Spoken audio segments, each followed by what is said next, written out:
자, 오늘 저희가 살펴볼 자료는 1982년 미시간 법률 평론에 실린 논문인데요. 솔직히 제목만 딱 보면 좀 지루해 보일 수도 있거든요. 근데 절대 속으시면 안 됩니다. 이게 사실 당시 완전히 무너지기 일보 직전이었던 미국 사법제도를 구하기 위해 벌어졌던 아주 극적이고 엄청난 개입의 역사를 담고 있거든요.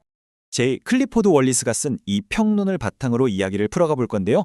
당시 네로라 하는 법조계 최고 지성들이 한자리에 모였던 바로 그 결정적인 회의를 돌아보면서 과연 이들이 정의의 미래를 어떻게 설계하려고 했는지 한번 깊게 파헤쳐 보겠습니다. 오늘 우리가 따라갈 로드맵입니다. 1906년에 처음 집혀진 불시부터 시작해서 1970년의 역사적인 모임, 당시 사법제도를 갉아먹던 병폐들, 체계적 예측이라는 개념, 그리고 이 모든 게 남긴 개혁의 유산까지 쭉 한번 살펴보겠습니다. 자, 그럼 첫 번째로 1906년의 불시부터 확인해 볼까요? 이 근본적인 문제들이 도대체 언제부터 시작됐는지 시간에 훌쩍 거슬러 올라가 보겠습니다. 사실 법원의 업무적체나 지연 문제는 하루 이틀 된 게 아니거든요. 보시는 것처럼 무려 1906년 로스코 파운드의 연설에서 시작해서 1976년 세인트 폴 파운드 회의, 그리고 1981년 해플린 상원의원의 개혁법안까지 쭉 이어집니다. 미국 역사의 여러 세대를 걸쳐 치열하게 싸워온 아주 길고 거대한 투쟁의 기록인 셈이죠. 여기서 진짜 흥미로운 포인트가 나오는데요. 1906년에 로스코 파운드가 제기했던 불만은 주로 무분별하게 허용되는 재심 문제였습니다. 그런데 1976년의 현실은 어땠을까요? 상황이 완전히 달라졌죠. 맵대 오하이오 판결 같은 새로운 헌법적 보호 장치들이 막 등장하면서 소송 건수가 말 그대로 폭발적으로 늘어났거든요. 과거 파운드의 경고가 70년이 지나서 훨씬 더 무겁고 시급한 현실로 닥쳐버린 겁니다. 두 번째 파트로 넘어가 보죠. 1976년의 모임입니다. 위기가 턱 밑까지 다가온 상황에서 법조계가 어떻게 움직였는지 살펴볼게요. 당시 열렸던 회의 이름이 사법행정에 대한 대중적 불만의 원인에 관한 전국회의였거든요. 이름이 엄청 길고 뭔가 대중들의 눈치를 보는 것 같잖아요.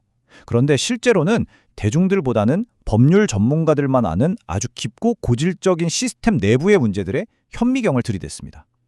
겉으로 드러난 불만보다는 고마 터진 내부의 상처를 직접 도려내기로 작정한 거죠. 그리고 이 회의에서 발표된 내용들과 초기 태스크포스 보고서들은 결국 이 방대한 한 권의 책으로 묵혀서 출판됩니다. 이건 그냥 우리 이런 새로운 아이디어 있어요 하고 자랑하는 게 아니었어요. 이미 모두가 뻔히 알고 있으면서도 놔두었던 그 구조적인 결함들을 전면적으로 박살내기 위한 일종의 강력한 무기로 만들어진 겁니다. 세 번째, 사법제도의 병폐입니다. 도대체 무엇이 법원을 이렇게 멍들게 하고 있었을까요? 회의에서 짚어낸 이 이른바 병폐들은 정말 심각한 수준이었는데요. 증거 개시 절차는 무분별하게 남용되고 연방법원은 업무량이 터지기 직전이었습니다. 거기다 법은 갈수록 복잡해지고 복수 국적자 사건에서는 관할권이 겹쳐서 난리가 났죠. 복잡한 법률 용어들을 늘어놓았지만 결론적으로 이에 뜻하는 바는 명확합니다. 일반 시민들 입장에서는 재판 한번 받으려다 막대한 비용을 쏟아붓고 끝없는 기다림의 늪에 빠지게 되는 그야말로 수렁에 빠진 지연된 정의의 실체였던 겁니다. 네 번째, 체계적 예측입니다. 이런 절망적인 병폐들을 마주한 상황에서 이제 완전히 새롭고 대담한 돌파구가 필요했겠죠. 그래서 저는 당시 워런 E. 버거 대법원장의 기조연설에 등장한 이 두 단어에 꼭 주목하고 싶습니다. 바로 체계적 예측. 이게 오늘 우리가 다루는 자료 전체를 관통하는 핵심이자 법의 미래를 위해 제시된 청사진 그 자체거든요. 문제 터지면 수습하는데 급급하는 게 아니라 미리미리 앞을 내다보고 치밀하게 설계하겠다는 아주 강력한 의지 표명인 셈이죠. 눈앞에 떨어진 불만 끄는 대신 이들은 아주 장기적인 실행 플랜을 짰습니다. 먼저 앞으로 커질 수 있는 잠재적인 문제를 미리 찾아내고 그 다음 제도가 문제없이 잘 굴러갈 수 있도록 해결책을 사전에 아예 세팅해두는 거죠. 한마디로 방어에서 선제 공격으로 시스템의 운영 방식을 완전히 뒤바꾸려는 시도였습니다. 자, 어느덧 마지막 다섯 번째 파트네요. 개혁의 유산입니다. 이 거창한 계획들이 과연 현실에서 어떻게 작동했을까요? 여기서 우리는 아주 현실적이고 날카로운 질문을 하나 던져봐야 합니다. 이 엄청난 회의가 그래서 실제로 뭘 바꿨는데 그냥 똑똑한 전문가들끼리 모여서 떠든 학술 대회로 끝난 건지 아니면 진짜 미국 정부의 최고위층을 움직여서 실질적인 변화를 만들어낸 진정한 촉매제였는지 이거 꼭 확인해 봐야 하잖아요. 결론부터 말씀드리면 대답은 확고한 그렇다입니다. 그리핀 비의 사례가 그걸 아주 완벽하게 증명하는데요. 이분은 회의에서 만들어진 태스크포스의 권고안을 들고 무려 신임 법무부 장관이라는 본인의 새로운 자리로 직접 가져가 버립니다. 그리고 거기서 곧바로 시범 도입을 밀어붙이죠. 학술적인 이론이 현실의 막강한 권력을 만나 실행되는 아주 짜릿하고 극적인 순간이었습니다. 거기서 끝이 아닙니다. 회의 참석자 중 한 명이었던 하월 T. 해플리는 이 사명감을 아예 상원까지 끌고 갔습니다.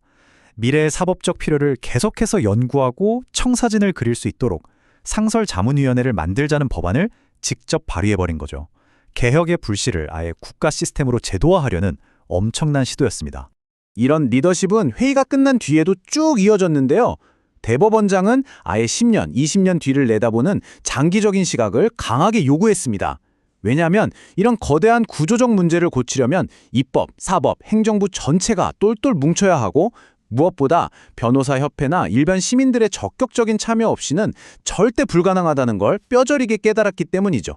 이제 오늘 이야기를 마무리하면서 앞서 말씀드린 그 책의 서문에 담겨있던 아주 강렬한 메시지 하나를 여러분과 나누고 싶습니다. 그들은 이 회의가 2000년대에 이르러 미국의 20세기 법률 개혁이 진정으로 시작된 순간으로 기억되길 간절히 바랬습니다. 자, 어떠신가요?